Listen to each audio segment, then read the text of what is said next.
Our next speaker is an author, inventor, and entrepreneur. He's led a number of startups. Is the chief scientist at the Swiss-based healthcare technology company NeuroPro AG. Some of you may have come, by the way, from the show, the biotechnology showcase, the Cell, which is running alongside this, which is held at Imperial College this morning. I was in partnership with NeuroPro. With his talk, Building a Brain Stethoscope, please welcome NeuroPro's Jamil El Imad.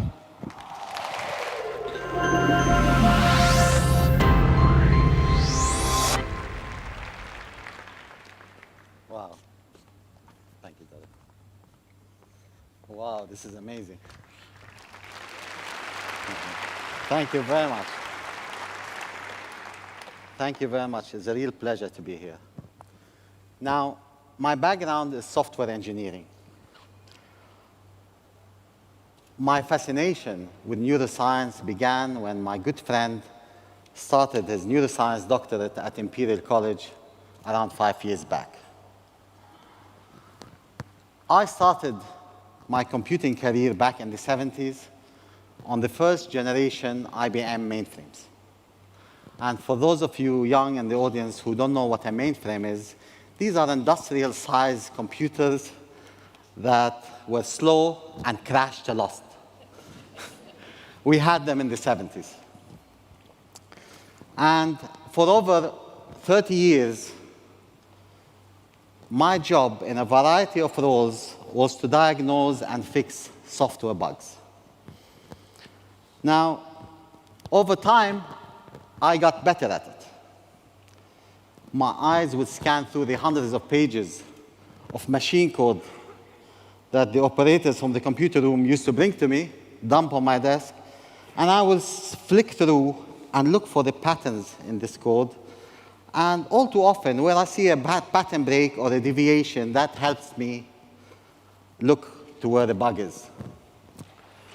Now, the reason I'm telling you this is because these were the thoughts that were flashing in my mind when my friend Walid Jaffali and I sat and talked about neuroscience and the brain one late evening. We concluded in the early hours of the next morning that if a healthy brain is rhythmic, then a neurological disorder must behave in a non-rhythmic fashion.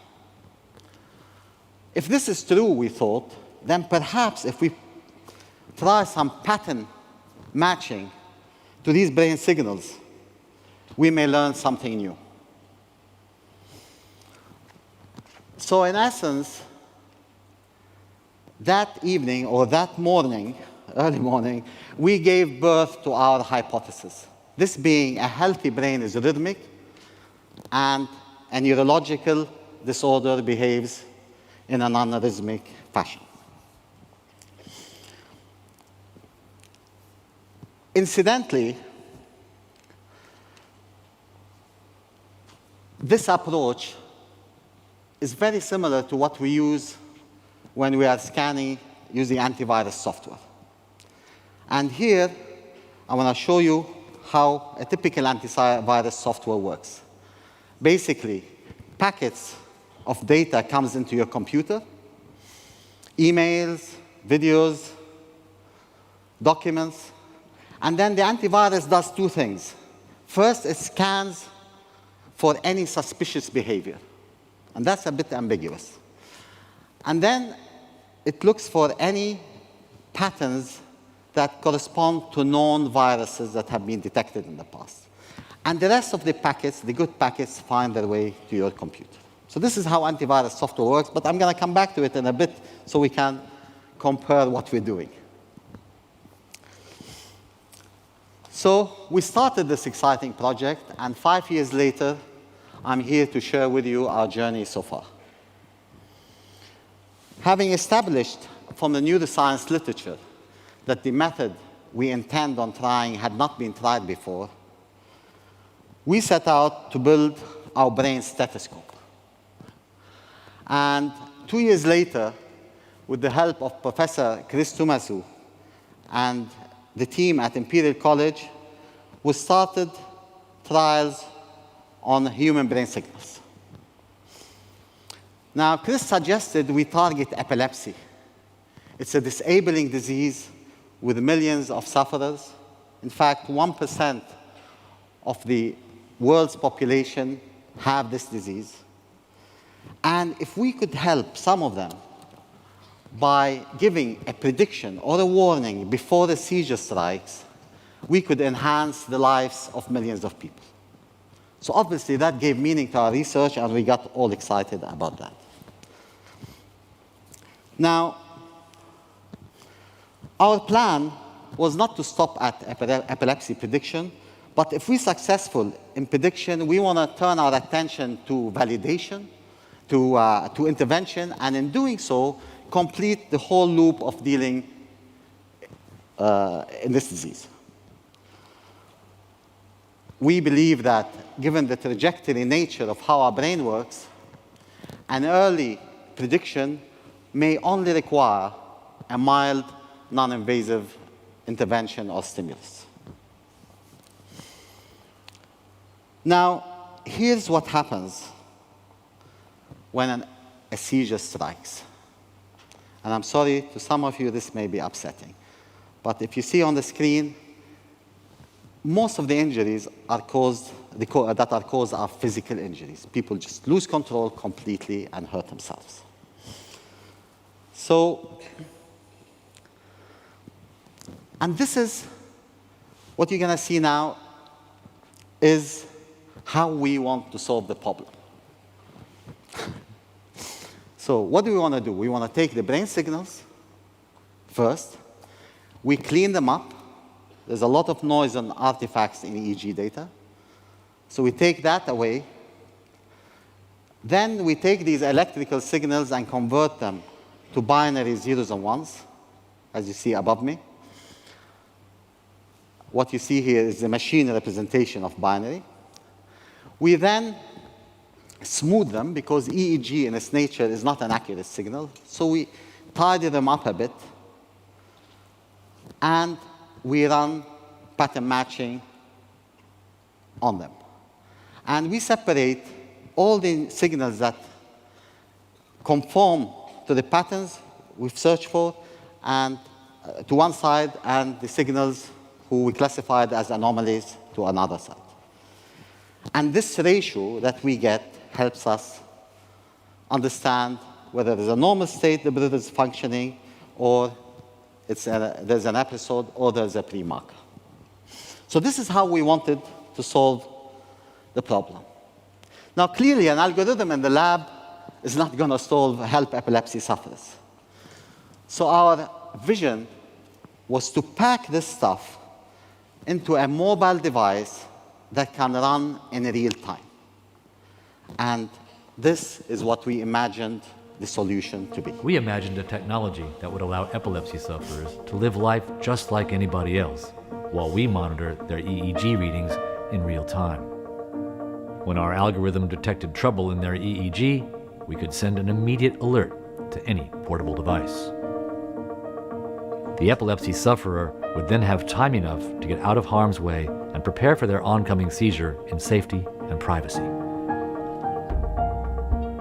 By preventing dangerous and public accidents in this way, we might make a real difference in people's lives. Wouldn't that be amazing if we can do that? So as we continued this exciting research, it suddenly struck us what we got ourselves into. There were many hurdles ahead. First and foremost, we needed to catch these signals in real time and not in a laboratory environment. We needed a device that can capture brain signals on the move. So we looked around, and we didn't find one. So what did we do? We decided to build our own. The headset you see above my head is clinical grade EEG data capture on the move. So we got distracted a little. And by then, we had two projects on the go. We were working on seizure prediction, but we had another team building this headset that you see here. Now, the trials on seizure prediction were quite difficult to run. First, you probably know most seizures are never recorded. And it was very hard getting hold of reliable case data. What was really hard, too, was running the analysis. Computing terabytes and terabytes of brain signals is time-consuming.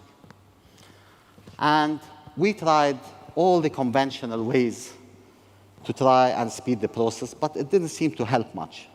So we turned our attention to cloud computing and thought, let's see what we can do there. And we built our own experimental mobile lab using cloud storage and processing. And quite frankly, the throughput we got was incredible.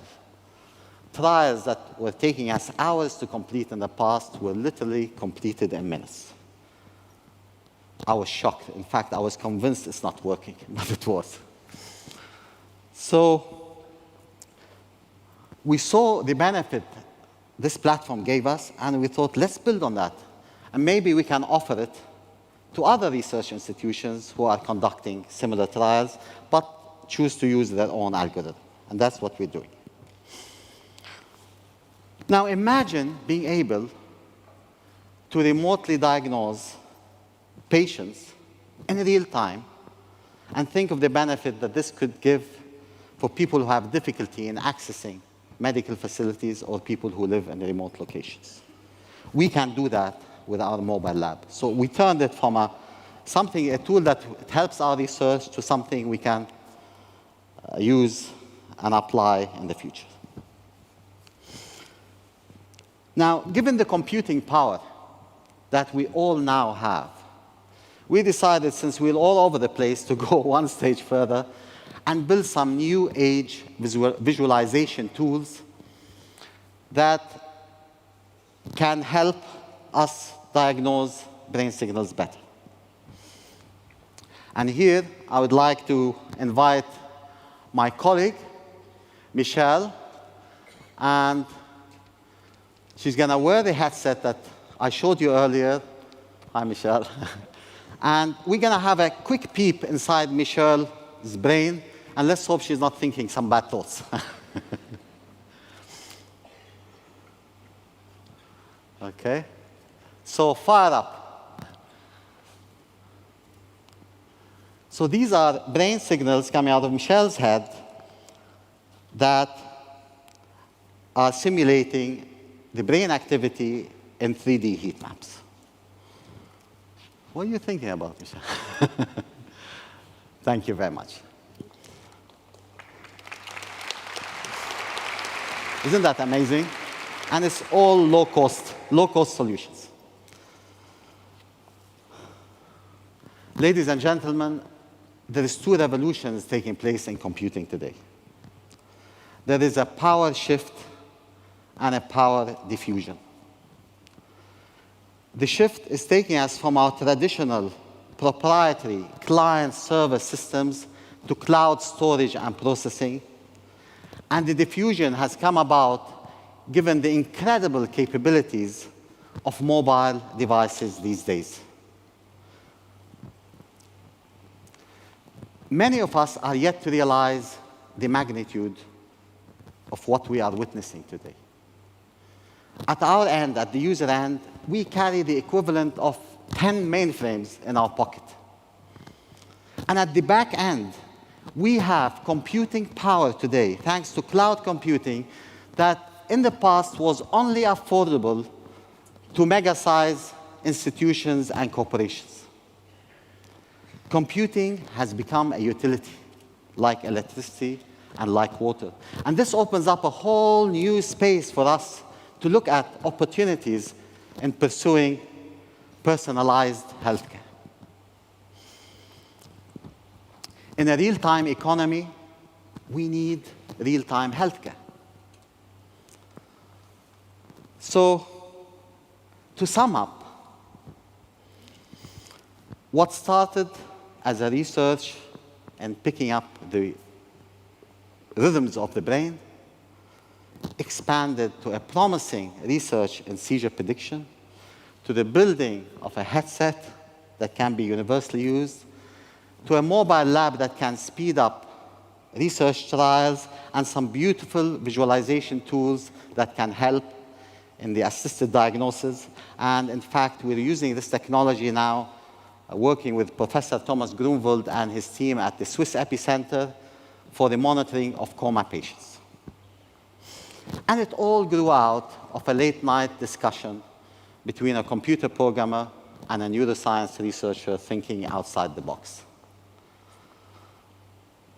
I do hope that my story supports the notion that innovation and planning are incompatible. And what may appear to be a challenge, if addressed, may turn out to be the opportunity we need. Thank you very much. Thank you. Thank you, Dr. Jamil, if you could stay there for 1 minute. Sure. There's a number of people who came in with questions, which we can narrow down to 3 very, very simple questions. The first is, in reaction to the video you showed there, and Kate Humble's unfortunate event in the garden, when you show the video and you give the warning, how long a warning can you give? Okay, that's a very good question, because seizure prediction, there isn't a set time. Right. We have in some of the trials, which are not validated yet, but we have caught pre-markers about 45 minutes or an hour before. Okay, fine. Does that mean if an hour passes? So if we're successful in what we're doing and we get that prediction, then that person will know over time that to expect it within the 45 minutes. But also that the danger will have passed after a certain amount of time. The danger will not pass until we apply intervention, but at least the patient can actually take caution, go and be safe so they don't physically injure themselves. Okay, Grant. Are there other conditions other than epilepsy you think that this could also be used for? Well, the headset in itself can be used for a neurofeedback. There's many opportunities. As I said earlier, we're using it now for monitoring of coma patients. We have a research going on. So there could be, it's a universal. The headset in itself is independent. The prediction algorithm is something else. And then all this other stuff is something else as well. So every item, every piece of work we're working on is independent in its nature. It can run on its own. And how long, because that ad, as it were, is an idealized, a kind of a possible future image of how long before we will get to that? Most of the components we're building will be available in the next 12 months out. So the headset will be available, the mobile lab, and NeuroVis, the visualization tools. For the seizure prediction, we are working on the validation, and we are hoping within the next 24 months we will have some concrete, but we have very encouraging results. Fantastic. Thank you very much. Ladies and gentlemen, Jamil El Imad. Thank you very much. Thank you. Thank you, brother.